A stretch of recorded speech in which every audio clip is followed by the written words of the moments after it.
Hi guys, it's a beautiful day once again and welcome back to Dexter's World channel.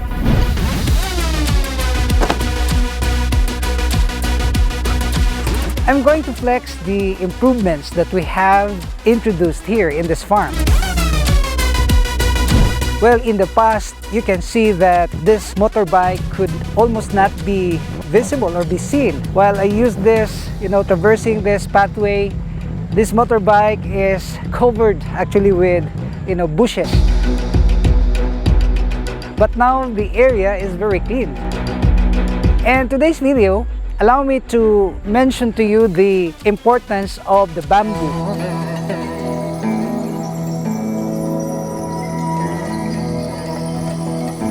In our effort to make the nipa huts for commercial purposes, because I'm really bent on opening a restaurant or maybe a place where people can dine and have a coffee, and looking at the beautiful sceneries here. The scenery here is beautiful, the place is beautiful, and it's really untouched.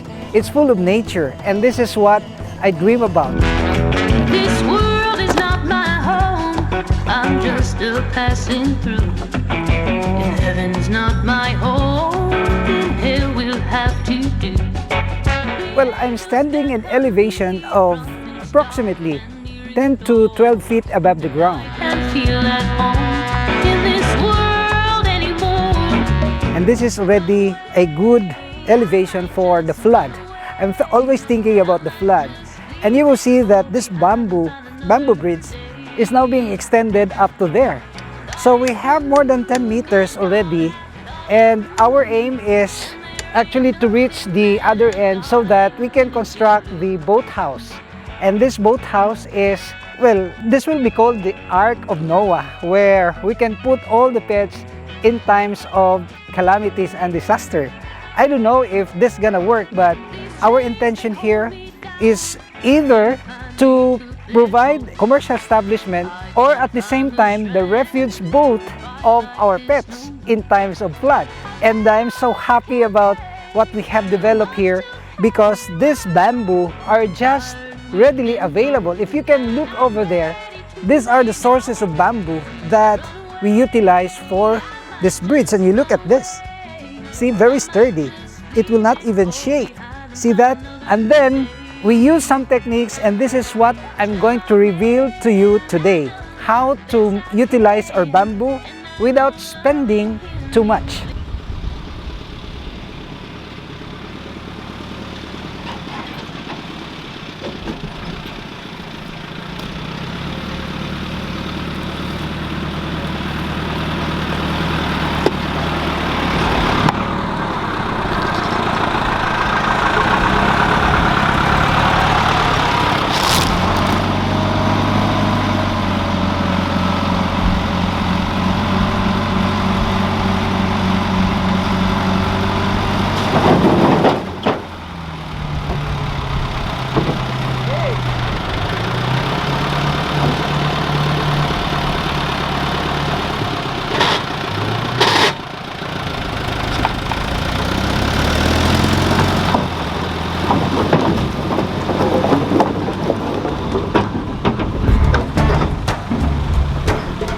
Well, bamboos can grow everywhere.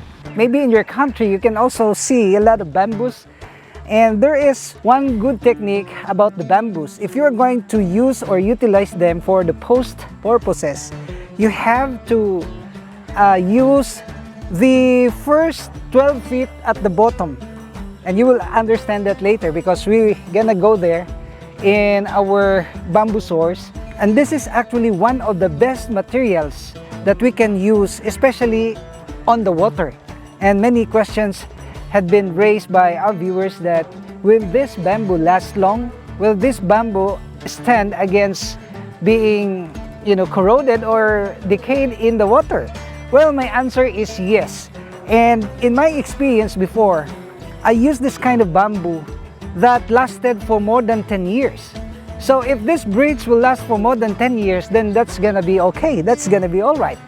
And we will be able to recover the expenses. Well, the expenses is just minimal. Imagine, this will just cost me $1. each of this will cost me $1 or 50 pesos. And if I'm gonna utilize the iron bars, of course, I will spend more. So I decided to avail the cheapest, which is this bamboo. And you will see that this is solid. You see that? There's no hole in the middle. Solid, and we call this tuud. In our local Visayan dialect, it's tuud, meaning that this is the trunk at the bottom of the bamboo. And you will see that it's so heavy. This weighs more than 10 kilos, maybe 20 or 15 kilos. And I will tour you around over there. Let's have a tour, and so that you will have an idea about how this bamboo can grow. Come on, let's go.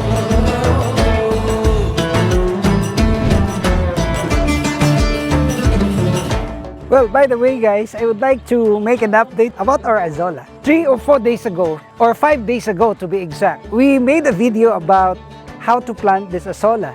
And we even shared with you how to prepare this net cage for our Azolla. And you will see that it's all covered with this water ferns. Actually, we have gotten some 10 kilos already in just a matter of 5 days. And this how massively they can produce.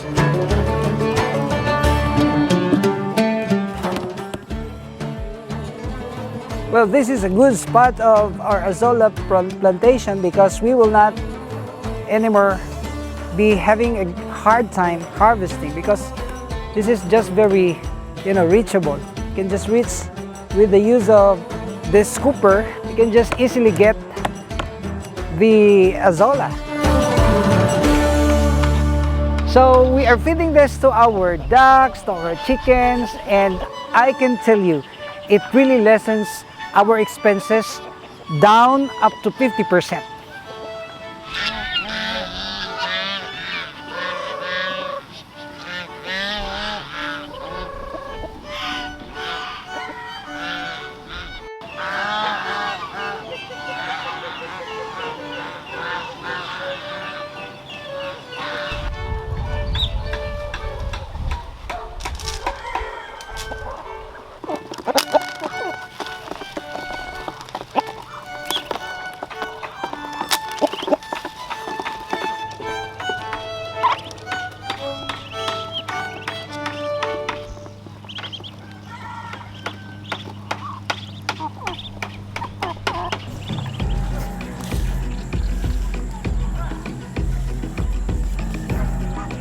This is the road going there, and I will jump.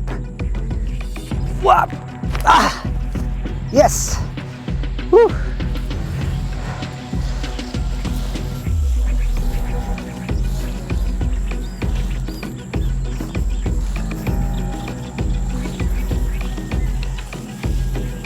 Another jump.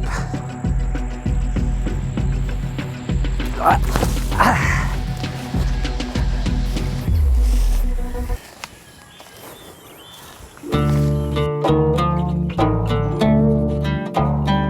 The bamboo industry in our place is actually growing. In fact, I have seen many, environmentalists recommends the plantation of this bamboo because this can grow very quickly.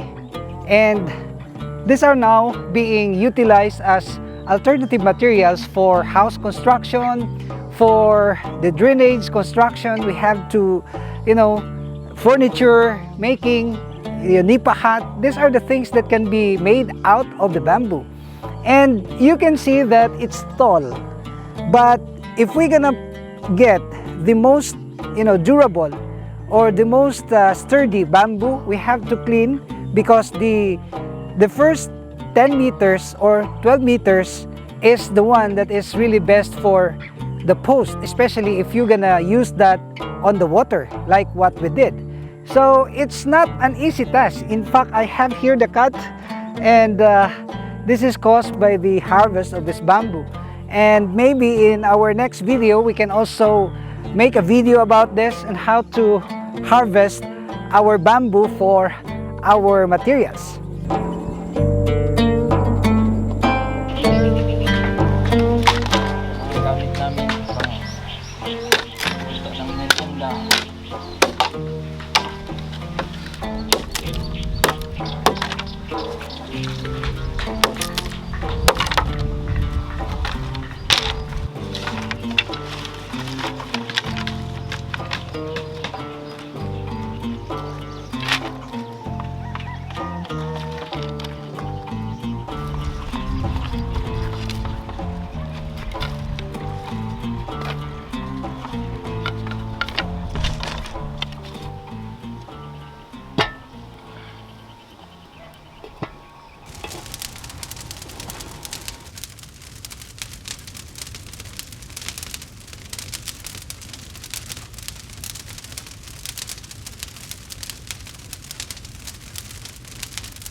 Yeah!